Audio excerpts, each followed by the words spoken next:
Hi friends, Madurai northern outer ring ரோடோட second part இந்த video.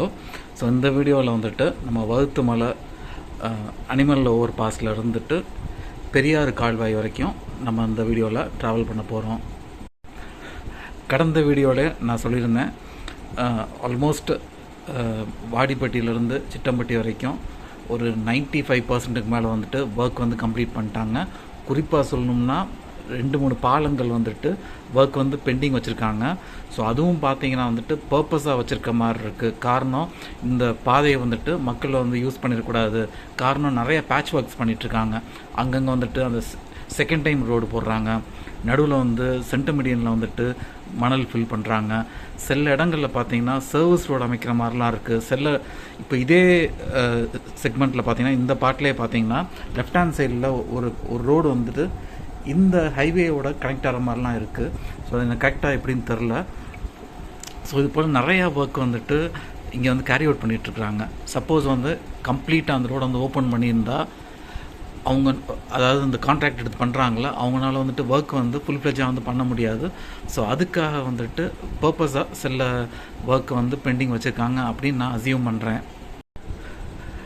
அதுபோல் வந்து ரோடில் வந்து இன்னும் மார்க்கிங் போடலை. சில இடங்களில் பார்த்தீங்கன்னா வந்துட்டு ஒரு தடுப்பு ஒரு பிளாட்ஃபார்ம் வரை அமைச்சிருக்காங்க. ஸோ அந்த பிளாட்ஃபார்மில் பார்த்தீங்கன்னா ஒரு சின்ன சின்ன கேப் கொடுத்து தண்ணியை வந்து ரெயின் வாட்டர் வந்து ட்ரெயின் பண்ணுற மாதிரி வந்துட்டு ஒரு பாதை மாதிரி கொடுத்துருக்காங்க. இப்போ நீங்கள் ரோடோட லெஃப்ட் ஹேண்ட் சைடில் பார்க்குறீங்களா? ஸோ இது மாதிரி வந்து அமைச்சிட்ருக்காங்க. இது வந்துட்டு அதாவது கம்ப்ளீட் 33 கிலோமீட்டர்ஸுமே இது அமைப்பாங்களா, இல்லை சில இடங்களில் மட்டும்தான் அமைப்பாங்களான்றது எனக்கு கன்ஃபார்மாக தெரில. அதுபோல் இந்த ஹைவேயில் வந்துட்டு 2 வீலர்ஸ் வந்து அலோவ் பண்ணுவாங்களான்னு தெரில எனக்கு. ஒவ்வொரு முறையும் வந்துட்டு இது கம்ப்ளீட்டாக 6 மாதம் ஆகும், 1 வருஷம் ஆகும், இல்லை வந்துட்டு 1.5 வருஷம் ஆகும், 3 மாதம் ஆகும். இப்படி நான் உங்கள்கிட்ட கன்வே பண்ணுறேன். இந்த கன்வே பண்ணுறது எல்லாமே பார்த்தீங்கன்னா இங்கே ஒர்க் பண்ணிகிட்ருக்கிற அந்த இன்ஜினியர்ஸ் இருப்பாங்களே, ஸோ அவங்கள்ட்ட கேட்டு சொல்கிறது. ஸோ இது வந்து அஃபிஷியல் கிடையாது. ரெண்டாவது, பெரும்பாலும் பார்த்தீங்கன்னா வந்து இந்த ரோடு போகிறதுக்கு மணல் வந்து நியர்பை கண்மாய் அங்கேருந்து எடுக்கிறாங்க. ஸோ அங்கேருந்து நியர்பை கண்மாயில் எடுத்தால் தான் வந்துட்டு சீப்பாக வந்து டிரான்ஸ்போர்ட் பண்ண முடியும். சப்போஸ் டிஸ்டன்ட் பிளேஸில் வந்து கொண்டு வராங்க அப்படின்னா வந்துட்டு அவங்களுக்கு எக்ஸ்பென்ஸ் வந்து கூட ஆகும். ரெண்டாவது, அந்த கண்மாயை வந்துட்டு எம்டியாக இருக்கணும், தண்ணி இருந்தால் எடுக்க முடியாது.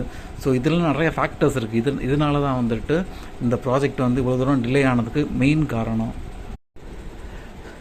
இது போல் ஹைவேஸ் போடுறதுக்கு முன்னாடி பெரும்பாலும் இந்த கான்ட்ராக்டர்ஸ் இருக்காங்கள, பிட்டு பண்ணுறதுக்கு முன்னாடியே பார்த்தீங்கன்னா அந்த இடத்த வந்து சர்வே பண்ணுறாங்க.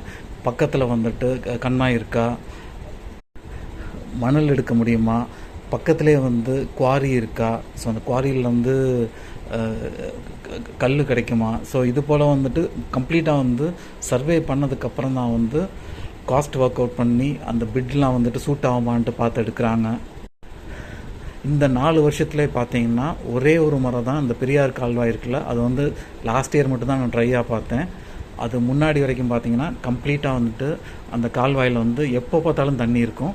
அதுபோல் இப்போவும் பார்த்தீங்கன்னா அந்த பெரியார் கால்வாயில் வந்துட்டு தண்ணி இருக்குது. இப்போ நம்ம ட்ராவல் பண்ணிட்டுருக்கோம்ல, என்னோடய லெஃப்ட் ஹேண்ட் சைடில் வந்து கீழக்கரை, குட்டிமைக்கன்பட்டி, அதுக்கப்புறம் வந்துட்டு ஜல்லிக்கட்டு ஸ்டேடியம் இதெல்லாம் இருக்குது. இந்த ரோடுக்கு கீழே உள்ள அண்டர் பாஸு, இது ரோடுக்கு அப்படியே பேரலாக பார்க்குற ரோடு, இது எல்லாமே பார்த்தீங்கன்னா உங்களுக்கு அந்த குட்டிமைக்கன்பட்டி, கீழக்கரை, ஜல்லிக்கட்டு ஸ்டேடியம், இதில் இந்த ரோடுகள் எல்லாமே அந்த இடத்துக்கு கொண்டு போகும். அதுபோல் நம்ம பயணிக்கிற ரைட் ஹேண்ட் சைடில் பார்த்தீங்கன்னா வந்து பேரலாக பெரியார் கால்வாய் இருக்குது. பெரியார் கால்வாய்க்கு அடுத்து பார்த்தீங்கன்னா செம்புக்குடிப்பட்டின்னு வந்து ஒரு கிராமம் இருக்குது. வீடியோஸ் வந்து நம்ம செக்மெண்ட்டாக பண்ணுறதுக்கு காரணம் வந்து எடிட்டிங் வந்து எனக்கு ஈஸியாக இருக்கும். அதுபோல் ரெண்டர் பண்ணுறதும் டைம் வந்து நான் சீக்கிரம் வந்து என்னால் பண்ண முடியும். இதே நேரம் வந்து லெங்க்தி வீடியோ பண்ணுறேன்னா எனக்கு ரெண்டரிங் டைம் வந்து அதாவது எடிட்டிங் பண்ணுற டைமு எனக்கு ரொம்ப அநியாயத்துக்கு வந்து டைம் எடுக்கும். ஸோ அதனால தான் வந்து பார்ட்டாக பண்ணுறோம். சப்போஸ் வந்துட்டு இல்லை நான் வந்து ஒரே ஸ்ட்ரெச்சாக வீடியோ பார்க்கணுன்னு ஆசைப்பட்டீங்கன்னா ஒன்றும் பிரச்சனை கிடையாது. 1 வீக் வெயிட் பண்ணிங்கன்னா கம்ப்ளீட்டாக எல்லா வீடியோவும் அப்லோட் பண்ணிடுவேன். நீங்கள் பொறுமையாக ஒரே நாள் உட்காந்து எல்லா வீடியோவும் பார்த்துடலாம்.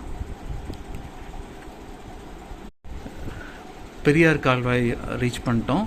ஸோ அடுத்த பகுதியில் வந்து பெரியார் கால்வாயிலிருந்து புதுப்பட்டி ரோடு இன்டர்செக்ஷன் வரைக்கும் நம்ம ட்ராவல் பண்ணுவோம்.